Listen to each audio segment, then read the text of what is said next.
Sino si General? Hindi ko masabi yung pangalan, baka maaga ako mapadali yung buhay ko. Pero ito na lang, si General, kagalang-galang na General, lumalabas sa TV.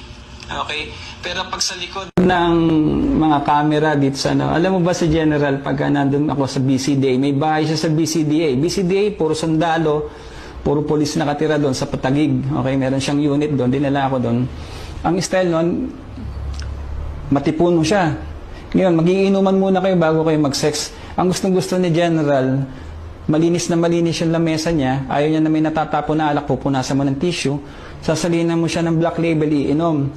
Ngayon, ito nakakatawa. Di ba? Kasi siya ginagalang eh. Pagdating doon sa kwarto, ito ang sasabihin niya, Alfred, saktan mo ako, Daddy. Daddy, saktan mo ako.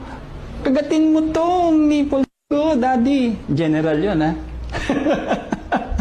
Yun, isa sa mga, biro mo, grabe. Alam mo, lahat tayo may dark side talaga eh. Matatawa ka sa kanya kasi portrait siya ng isang kagalang-galang na tao, tapos ganun makikita mo. Saktan mo ako, Daddy. Kagatin mo yung nipple, Daddy. Biro mo, General yun, ha?